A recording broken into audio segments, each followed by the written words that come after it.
Welcome, dear listener. Close your eyes and let the gentle sounds of evening fade away. Take a deep breath and allow yourself to drift back through time to an era when the world moved at the pace of horse-drawn carriages and handwritten letters, when the air was filled with the scent of magnolia blossoms and the soft murmur of summer evenings on wide front porches. Tonight, we journey to a place of profound transformation, a grand southern plantation house in the spring of 1866, where the echoes of a great conflict are finally beginning to fade into memory. This is a story of healing, of new beginnings, and of finding peace in the gentle rhythms of a world slowly learning to rebuild itself with compassion and hope. Before we begin this soothing tale, I warmly invite you to subscribe to our channel so you never miss these peaceful bedtime stories that carry you to distant times and places. Settle comfortably into your pillows and let us step together into the worn but sturdy boots of someone awakening to a new dawn in the American South, where the morning light promises not just another day, but a chance for renewal and understanding. You wake to the soft symphony of a southern morning, the gentle cooing of morning doves from the ancient oak trees that surround Magnolia Grove, the distant lowing of cattle in the pasture, and the rhythmic creaking of the old windmill that has drawn water from the same well for 3 generations. The year is 1866, and the world you once knew has been transformed as completely as winter transforms into spring. Sunlight filters through the tall windows of your bedroom, casting long, golden rectangles across the worn wooden floors. The room is simply furnished, now a far cry from the opulent decor of years past. The mahogany furniture remains, but the silver candlesticks and crystal ornaments have long since been sold to pay for necessities. What remains has a comfortable, lived-in quality that speaks of resilience rather than loss. You are Samuel Whitfield, though the man who bears that name today is vastly different from the one who answered to it 5 years ago. Once, you were the owner of this plantation, a man of considerable wealth and social standing. You were simply a neighbor among neighbors, working alongside those who were once enslaved here, learning to build something new from the ashes of the old world. The transformation hadn't happened overnight. When the war ended and the enslaved people were freed, you faced a choice that would define not just your future, but the kind of man you would become. Many of your former neighbors had fled north or west, unable to accept the new reality. Others had tried to maintain the old ways through different means, clinging to a past that could never return. You had chosen a third path, one of partnership, understanding, and shared purpose. As you rise from bed, you can hear the familiar sounds of the household beginning its day.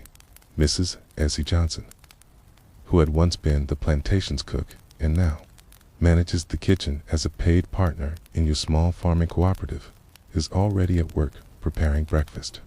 The sound of her humming drifts up from the kitchen, a gospel melody that has become as much a part of your morning routine as the sunrise itself. You dress into simple work clothes that have become your uniform's sturdy cotton trousers, plain white shirt, and the well-worn boots that have carried you through countless days of labor in the fields. Gone are the fine suits and polished shoes of your former life. In their place, you found the satisfaction of honest work and the dignity that comes from earning your bread through the sweat of your brow. The mirror above your washstand reflects a face that has been weathered by sun and hardship, but also softened by understanding and acceptance. The man who looks back at you has learned lessons that no amount of wealth or education could have taught. He has learned the value of partnership over dominion, of respect over authority, of building bridges rather than walls. As you make your way downstairs, you pass the portraits that still hang in the hallway's turn-faced ancestors who would hardly recognize the world their descendant now inhabits. Their painted eyes seem to follow you, perhaps in judgment, perhaps in curiosity, about the path you've chosen. You've made peace with their disapproval, knowing that true honor lies not in preserving the past unchanged, but in having the courage to build a better future. The kitchen is warm and inviting, filled with the rich aromas of coffee, bacon, and fresh biscuits. Mrs. Essie greets you with the comfortable familiarity of someone who has come both friend and business partner. She's a woman of perhaps 50 years, with silver threading through her dark hair and laugh lines that speak of someone who has maintained joy despite hardship. "Morning, Samuel," she says, using the familiar address that took months to establish. "Coffee's ready, and I've got your favorites cooking." Isaiah's already out checking the north pasture says he saw signs of that fox again. Isaiah Williams, Mrs. Essie's son, and now your partner in managing the livestock, had been born on this plantation 30 years ago. The relationship between you had been one of the most challenging to navigate in the early days after the war. He had every reason to resent you, every justification for anger. Instead, he had chosen to stay and work toward building something better, becoming not just an employee, but a true partner in the farm's operations. You settle at the kitchen table, a simple wooden piece that has replaced the formal dining room's mahogany splendor. The informality suits you better. Now there's something honest about sharing breakfast in the kitchen, discussing the day's plans while the coffee grows cold and the morning light grows stronger. "Okay, the Hendersons are expecting us at noon," Mrs. Essie mentions, referring to your nearest neighbors, a family of freed slaves who had purchased a small farm 2 miles down the road. They want to discuss the cooperative buying arrangement for the seed corn. "Okay, these discussions have become the foundation of your new way of life, rather than competing as individual farmers. You've joined with several neighboring families to pool resources, share knowledge, and support each other through the challenges of starting over. The cooperative has become more than just a business. Arrangement hits become a community based on mutual respect and shared purpose. As you eat, you review the day's plans. The spring planting is well underway, and the fields that once grew cotton now produce a variety of crops: corn, vegetables, and hay to feed the livestock. The change represents more than just agricultural diversity. It represents a philosophy of sustainability and cooperation that would have been impossible under the old system. That the decision to abandon cotton hadn't been easy. The crop had provided the plantation's wealth for generations, but it had also been the foundation of an economic system built on human bondage. When you chose to restructure the farm as a cooperative, you also chose to find new ways of making the land productive, ways that honored both the earth and the people who worked it. After breakfast, you make your way to the front porch, where the morning routine includes a few moments of quiet reflection. The view from the porch encompasses the entire sweep of the property, the fields stretching toward the river, the grove of ancient oaks that gives the plantation its name, and the small houses where your partners and their families live. Those houses tell their own story of transformation. Once, they had been the quarters where enslaved people lived in conditions of enforced poverty and overcrowding. Now, they have been rebuilt and expanded, each family having their own space and privacy. Gardens flourish around each home, and children play in yards that belong to their families rather than to a master. The sound of laughter draws your attention to the schoolhouse that stands near the grove of oaks. It's a simple wooden building constructed last year through the combined efforts of all the families in the cooperative. Miss Sarah Coleman, a young teacher from the north who came south to educate the children of freed slaves, can be seen through the windows leading her students in their morning lessons. The schoolhouse represents one of your proudest achievements. Education, once forbidden to enslaved people, has become a cornerstone of the new community. Children who might never have learned to read and write are now studying arithmetic, geography, and literature. Their parents, many of whom are learning to read for the first time in their lives, attend evening classes twice a week.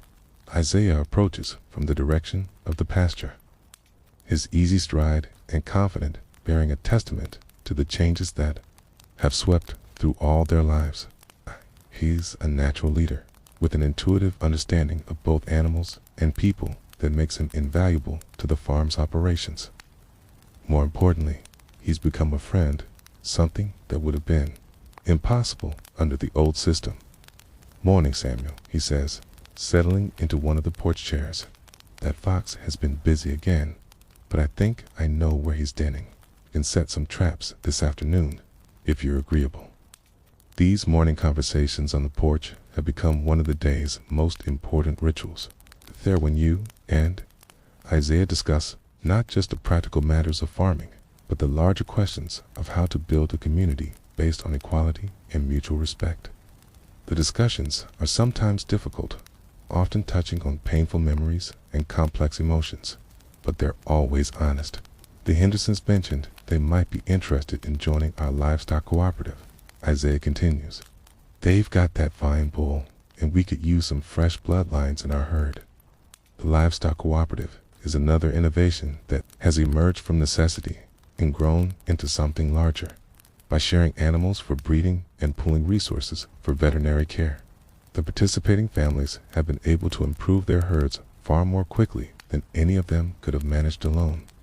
The arrangement has also created bonds of interdependence that strengthen the entire community as the morning progresses.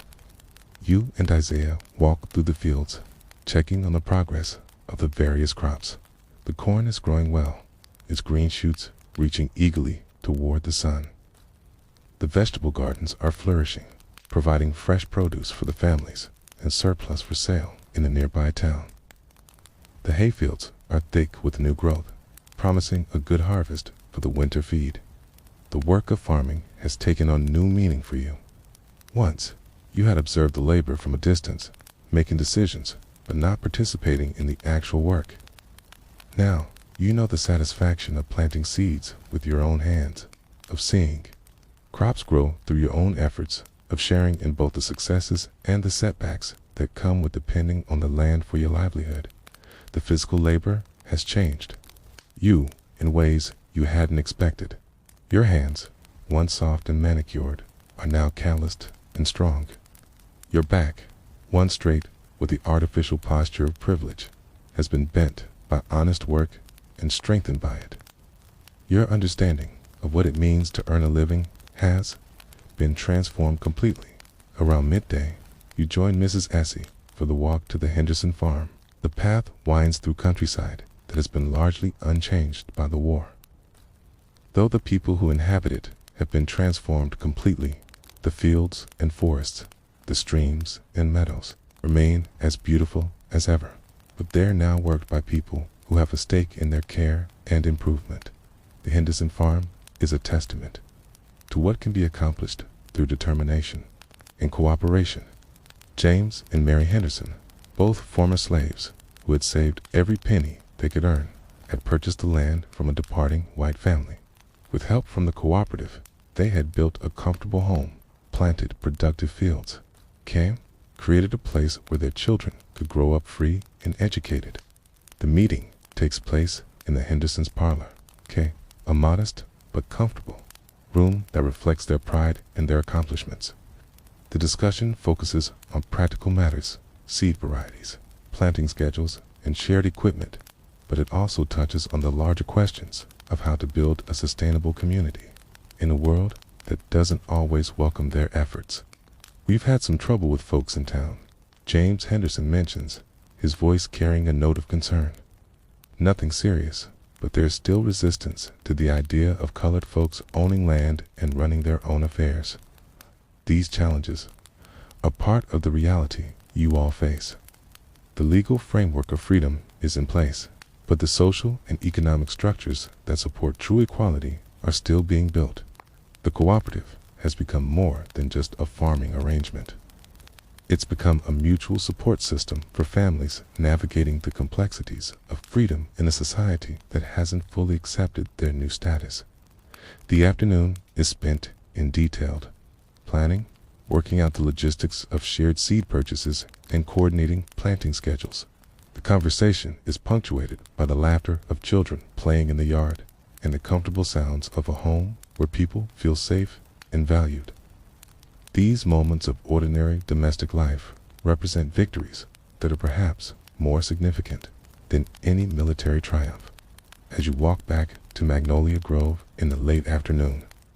You reflect on the journey that has brought you to this place. The man who once owned this land and the people who worked it has been replaced by someone who understands that true wealth lies not in domination, but in partnership, not in taking, but in giving, not in preserving the past, but in building a better future. The evening light casts long shadows across the fields, and you can see the smoke rising from the chimneys of the various homes scattered across the property. Each represents a family that has chosen to stay and work toward building something new, something better than what came before. The sight fills you with a quiet satisfaction that no amount of material wealth had ever provided. Dinner is served. In the kitchen, as has become the custom, Mrs. Essie has prepared a simple but satisfying meal fried chicken, fresh vegetables from the garden, and cornbread that melts in your mouth. The conversation ranges over the day's events, plans for tomorrow, and the small concerns that make up the fabric of daily life. As the evening progresses, you find yourself on the front porch again, this time joined by Isaiah and Mrs. Essie. The three of you sit in comfortable silence, watching the stars emerge in the darkening sky. The crickets provide a gentle symphony, and somewhere in the distance, a mockingbird practices its varied repertoire. These evening conversations have become precious to you, okay? There, when the day's work is done and the business of living gives way to the simple pleasure of human companionship. The relationships you've built with your former slaves have become the foundation of your new life, teaching you lessons about dignity, forgiveness, and the possibility of redemption that you couldn't have learned any other way. Tomorrow we'll start on the new barn, Isaiah says, his voice carrying the satisfaction of a man who takes pride in his work. The Hendersons are sending over their oldest boy to help, and Mrs. Coleman said she'd like to bring her students too. See how it's done. The new barn represents another step forward in the cooperative's development. Built with shared labor and resources, it will serve the entire community's needs while providing a hands-on learning experience for the children. The project embodies the principles that have guided your transformation: cooperation, education, and investment in the future. As the evening deepens and the conversation winds down, you find yourself filled with a peace that had eluded you for years. The plantation house, once a symbol of wealth and power built on the suffering of others, has become a home where people of different backgrounds work together toward common goals. The land, once worked by enslaved hands, is now tended by partners who share in both the labor and the rewards. The transition to your bedroom is unhurried, marked by the small rituals that have become part of your evening routine. You bank the fire in the kitchen stove, check that the doors are secured, and make sure the oil lamps are properly extinguished. These domestic tasks, once performed by servants, have become part of your own responsibility and sources of quiet satisfaction. As you prepare for bed, you reflect on the remarkable journey that has brought you to this place. The war that had seemed to destroy everything you knew had actually cleared the way for something better, a life based on mutual respect, shared labor, and genuine community. The man who goes to sleep in this room tonight is not the same person who once ruled this plantation as absolute master. The sounds of the night, the gentle whisper of wind through the oak trees, the distant call of a whippoorwill, the settling of the old house as it cools from the day's warmth, create a lullaby that speaks of peace and contentment. Tomorrow will bring new challenges and new opportunities. But tonight, there is rest in the knowledge that you have found a way to build something beautiful from the ashes of the past. In your dreams, you walk through fields where people of all backgrounds work together in harmony, where children learn and play without regard to the color of their skin, where the land itself seems to respond to the love and care of those who tend it. The plantation that once symbolized division and oppression has become a place of healing and hope, proving that even the most entrenched systems can be transformed through patience, understanding, and the courage to change. Asterisk, asterisk, the gentle pattering of rain on the roof wakes you on a soft May morning in 1866. Through your bedroom window, you can see the spring shower washing the world clean, turning the dust of the country roads into rich, dark earth and making the new leaves on the oak. Trees shine like emeralds. The sound of rain on the tin roof is one of the most peaceful sounds in the world, a natural lullaby that speaks of growth and renewal. 6 months have passed since our last visit to Magnolia Grove, and the changes continue to unfold like the petals of the magnolia blossoms that give the plantation its name.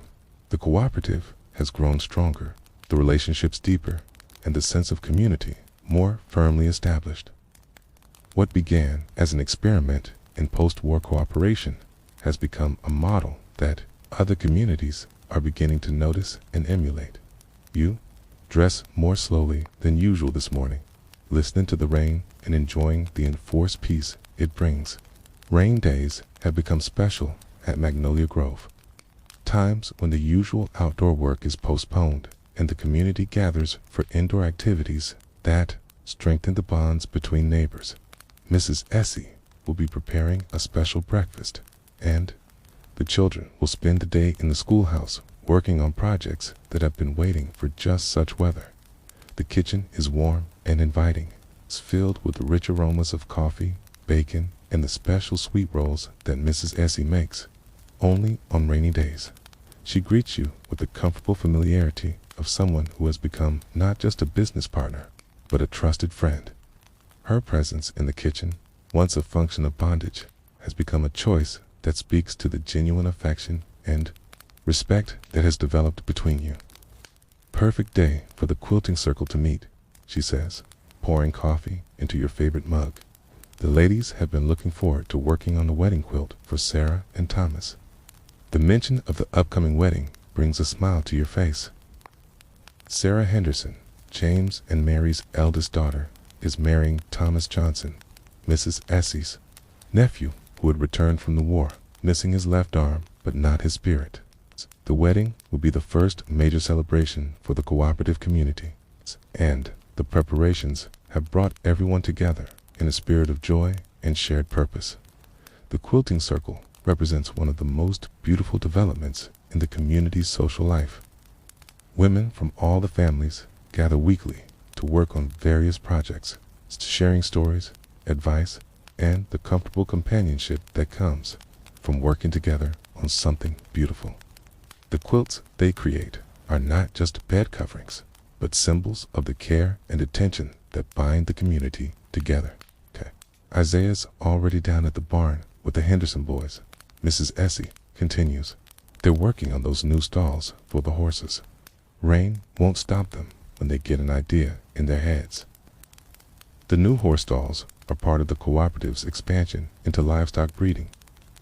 The venture has been remarkably successful, with the community's horses earning a reputation for quality throughout the region. The success has brought not just financial rewards, but a sense of pride and accomplishment that extends far beyond monetary considerations. As you eat breakfast, you can hear the sound of children's voices from the direction of the schoolhouse. Miss Sarah Coleman has gathered her students for a special rainy day program that will include storytelling, music, and art projects. The schoolhouse has become the heart of the community's cultural life, hosting not just regular classes, but evening programs for adults, community meetings, and social gatherings. The rain continues steadily as you make your way to the barn, where Isaiah and the Henderson boys are indeed hard at work on the new stalls. The barn itself is a testament to the community's growing prosperity and cooperation, built with labor and materials contributed by all the families. It serves the entire cooperative's needs while providing a gathering place for community events. "Morning, Samuel," Isaiah calls out from where he's fitting a new board into place. This rain's a blessing for the crops, but is giving us a chance to catch up on indoor work. The Henderson boys, James Jr., a strapping young man of 22, and his brother Robert, just 18, waved cheerfully from their positions, holding boards in place. Both young men were born into slavery, but have grown up in freedom, and their confidence and optimism about the future are infectious. They represent the first generation to grow up knowing that their labor benefits their own families rather than enriching a master. The horses seem to like their new accommodations, James Jr. observes, gesturing toward the spacious stalls that provide each animal with comfort and dignity. That mare of Mr. Henderson's has been prancing around like she knows she's living in style. The conversation flows easily as the work progresses. These collaborative work sessions have become some of the most enjoyable parts of community life. The shared labor creates bonds that go beyond mere business relationships, fostering the kind of mutual support that makes the community resilient and strong. Around midday, the rain stops and the world emerges fresh and clean. The air smells of wet earth and growing things, and the sun breaking through the clouds creates a landscape of extraordinary beauty. The fields, lush with spring growth, stretch toward the river in patterns of green and gold that speak of abundance and careful stewardship.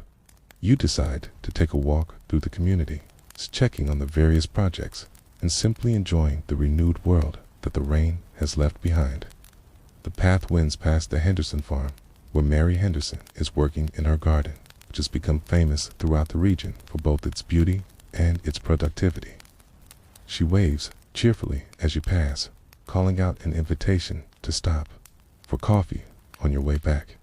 The next stop is the Williams place, where Isaiah's parents, Moses and Ruth Williams, have established a small but thriving farm.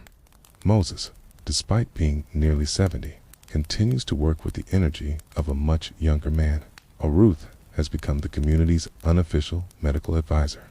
Her knowledge of herbal remedies and traditional healing practices invaluable to families who often can't afford formal medical care. Afternoon, Samuel, Moses calls out from where he's mending a fence. That rain was just what the doctor ordered. My corn's going to be knee-high by the 4th of July. The mention of the 4th of July brings to mind the celebration being planned by the cooperative. This year's Independence Day will have special meaning for the community, as it represents not just American independence, but the personal freedom of people who have only recently gained the right to participate fully in the nation's promise of liberty and justice for all. As you continue your walk, you encounter Miss Sarah Coleman leading her students on a nature study expedition. The children, ranging in age from 6 to 16, are collecting specimens and making observations about the effects of the rain on plant and animal life. Their excitement and curiosity are infectious, and you find yourself drawn into their discussion of the different types of wildflowers that have emerged after the shower. Mr. Samuel calls out little Mary Johnson, Mrs. Essie's granddaughter. "Look at this butterfly," Miss Sarah says. "It's called a mourning cloak, but it's not sad at all." The child's observation brings laughter from the group, and you're struck by the joy and wonder that these children bring to everything they encounter. They're growing up in a world where education is a privilege they cherish rather than a burden they endure, where their futures are limited only by their own imagination and effort. The afternoon brings you to the cooperative's newest venture, a small mill that serves the entire community's grain processing needs. It's the mill, built beside the stream that runs through the property, represents a significant investment in the community's self-sufficiency, rather than having to travel to town and pay inflated prices for grain processing. The families can now handle their own needs while providing services to other small farmers in the region. The mill is operated by David Patterson, a skilled craftsman who had been enslaved on a plantation in Virginia before making his way to Magnolia Grove after the war. His expertise in mill operation has made the venture remarkably successful, and his quiet dignity and technical knowledge have earned him respect throughout the community. The wheels running smooth as silk, David reports, gesturing toward the water wheel that powers the mill. "We processed 3 wagon loads of corn this morning, and the Henderson boy brought in some wheat that's going to make the finest flour you ever tasted." The mill represents more than just economic self-sufficiency. represents the community's ability to provide for its own needs while maintaining the quality and integrity that come from caring about the work and the people it serves. The flour and meal that come from the mill are not just commodities, but products of a system based on cooperation and mutual respect. As evening approaches, join the gathering in the schoolhouse for the weekly community meeting. These sessions have become essential to the cooperative's success, providing a forum for discussing challenges, planning projects, and making decisions that affect everyone. The meetings are conducted with a formality that reflects the participants' respect for the democratic process, but also with a warmth that speaks to the genuine affection that is developed within the community. Tonight's agenda includes planning for the upcoming wedding, discussing the expansion of the livestock breeding program, and addressing some concerns that have arisen about relationships with neighboring communities. The discussions are marked by the kind of thoughtful consideration that comes from people who understand that their individual welfare is tied to the success of the group. The Thornton place is up for sale, reports James Henderson, referring to a neighboring plantation whose owner had left the area after the war. The asking price is reasonable, and the land would give us access to the river for shipping our produce. The proposal generates considerable discussion. The purchase would represent a significant expansion of the cooperative's holdings, but it would also require a substantial financial commitment from all the families. The conversation that follows demonstrates the careful balance between ambition and prudence that has characterized the community's growth. We've got the resources, Isaiah observes, but we need to be sure we can manage the additional land effectively. Qualities more important than quantity accused the wisdom of this approach has been proven repeatedly in the cooperative's development. Rather than expanding rapidly, the community has chosen to grow deliberately, ensuring that each new venture is well planned and thoroughly supported. The result has been steady, sustainable growth that benefits everyone involved. As the meeting continues, you're struck by the remarkable transformation that has taken place, not just in the physical landscape, but in the people who inhabit it. The individuals who participate in these discussions are not the same people who lived on this land under the old system. They have been changed by freedom, by education, by the opportunity to make their own decisions and shape their own futures. The evening concludes with a social hour that has become one of the week's most cherished traditions. Families gather in the schoolhouse for informal conversation, music, and the sharing of food that each family contributes. The children play games, while the adults discuss everything from farming techniques to philosophy, from local politics to personal dreams. Mrs. Essie has brought her famous sweet potato pie, and the Henderson family contributes fresh bread and preserves. The Johnson family shares apples from their orchard, and the Williams family brings vegetables from their garden. The abundance speaks not just to the community's prosperity, but to the spirit of generosity that has become its hallmark as you sit in the schoolhouse, surrounded by the comfortable sounds of community life. You reflect on the journey that has brought you all to this place. The transformation hasn't been easy. There have been setbacks, disagreements, and moments of doubt, but the commitment to building something better has sustained everyone through the difficult times and created something that is stronger than any of you could have achieved alone. The walk back to the plantation house is peaceful, marked by the gentle sounds of evening settling over the countryside. The rain has left the air fresh and clean, and the stars are beginning to emerge in the clearing sky. The lights in the windows of the various homes create a constellation of warmth and security that speaks to the success of the experiment in cooperative living. In your bedroom, as you prepare for sleep, you can hear the gentle sounds of the night, the whisper of wind through the oak trees, the distant call of a screech owl, the settling of the old house as it cools from the day's warmth. These sounds have become the soundtrack of your new life. Natural lullaby that speaks of peace and contentment. The day's events replay in your mind as you settle into bed. The morning's rain, the afternoon's work, the evening's community gathering.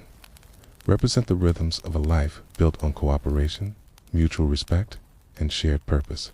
The plantation that once symbolized division and oppression has become a place of healing and hope, proving that even the most entrenched systems can be transformed through patience, understanding, and the courage to change.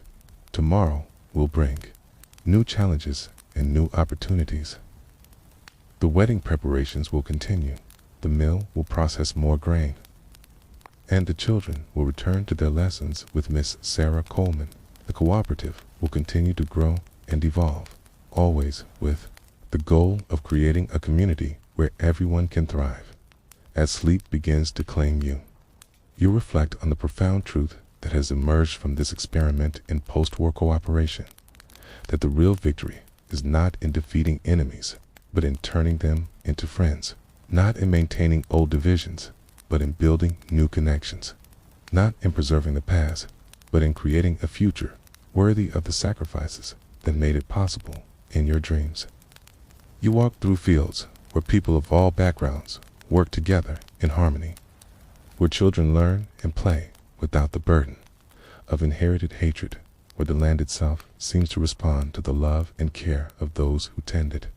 The plantation that once symbolized the worst aspects of human nature has become proof of humanity's capacity for redemption and renewal. Asterisk. Asterisk, the first light of dawn on a crisp October. Morning in 1866 finds you standing on the front porch of Magnolia Grove, watching the sun rise over fields heavy with the promise of harvest. The air carries the scent of wood smoke from a dozen chimneys and the earthy richness of autumn. When the year's work comes to fruition and the community gathers to celebrate the abundance that cooperation and hard work have produced, 8 months have passed since the spring rains brought renewal to the land, and the changes continue to unfold with the gentle persistence of the seasons themselves. The cooperative has not only survived its first full year, but has flourished in ways that even the most optimistic among you hadn't dared to hope. The harvest spread before you tells a story of success that goes far beyond mere agricultural achievement. Key speaks to the triumph of human dignity and the power of people working together. Key chord common goals. You dress warmly this morning, adding the woolen vest that Mrs. Essie knitted for you last winter. The gesture of creating something specifically for your comfort had touched you deeply, representing the transformation of a relationship once defined by bondage into one characterized by genuine care and mutual respect. The vest, with its simple pattern and sturdy construction, has become one of your most treasured possessions. The kitchen is already alive with activity when you arrive for breakfast. Mrs. Essie and her daughter-in-law, Sarah Johnson, formerly Sarah Henderson, are preparing food for the harvest celebration that will mark the completion of the year's work. The young woman, now married for 3 months to Thomas Johnson, Kea, has brought her own skills and enthusiasm to the cooperative's domestic operations. Her presence adding another layer of continuity and growth to the community. Morning, Samuel. Mrs. Essie calls out cheerfully, her hands busy with the preparation of what appears to be enough food to feed an army. The Henderson boys are already in the fields, and Isaiah says the corn's ready for harvesting. It's going to be a good day for celebrating God's blessings. The harvest celebration has become the cooperative's most important annual event, a time when all the families come together to share in the fruits of their labor and to reflect on the journey that has brought them to this place of abundance and security. The celebration serves multiple purposes. It's a practical necessity for organizing the harvest work. It's a social occasion that strengthens community bonds, and a spiritual observance that acknowledges the blessings that have made their success possible. As you eat breakfast, you can hear the sounds of the community coming alive, the laughter of children making their way to the schoolhouse, the voices of men discussing the day's work, the gentle murmur of women planning the meals that will sustain everyone through the long day ahead. These sounds have become the symphony of your new life, a natural music that speaks of purpose and belonging. The first stop of the day is the cornfields. where the Henderson boys and several other young men are already at work. The corn stands tall and golden in the morning light, each stalk heavy with ears that promise both sustenance and prosperity. Sight fills you with a satisfaction that goes far beyond mere agricultural success, represents the fulfillment of a vision that once seemed impossible. "Look at that corn, Mr. Samuel," calls out James Henderson Jr., his voice carrying the pride of a man who has participated in creating something beautiful and useful. "Best crop we've ever had, and we did it all working together." The young man's observation captures the essence of what has been achieved at Magnolia Grove. The corn is indeed magnificent. But more importantly, it represents the product of cooperative effort, shared knowledge, and mutual support. Every family in the community has contributed to its success, and every family will share in its rewards. As the morning progresses, you move through the various fields, observing the progress of harvest and marveling at the abundance that surrounds you. The vegetable gardens are heavy with produced tomatoes, squash, beans, and greens that will feed the community through the winter months. The fruit trees, planted in the cooperative's early days, are beginning to bear, promising even greater abundance in the years to come. The harvest work has a rhythm all its own, marked by the steady progression of workers through the fields, the loading of wagons, and the constant movement of produce toward the storage areas where it will be preserved for the winter months. The work is hard, but it's also joyful, marked by songs, stories, and the easy camaraderie that comes from shared purpose and mutual respect. Around midday, you join the gathering at the mill, where David Patterson is working with several helpers to process the grain that will provide flour and meal for the community's winter needs. The mill wheel turns steadily, powered by the stream that runs through the property, its mechanical rhythm providing a counterpoint to the human activity that surrounds it. "We're going to have enough flour to last through the winter and plenty to sell in town," David reports, his voice carrying the satisfaction of a craftsman who takes pride in his work. The quality's as good as any you'll find in the region, and folks are starting to ask for our grain specifically. The mill's success represents more than just economic achievement. It represents the community's ability to provide for its own needs while maintaining the standards of quality and integrity that have become hallmarks of the cooperative. The flour and meal that come from the mill are not just commodities, but products of a system based on cooperation and mutual respect. The afternoon brings you to the schoolhouse, where Miss Sarah Coleman has organized a special harvest program for the children. The young people, ranging in age from 6 to 16, have prepared presentations about the science of agriculture.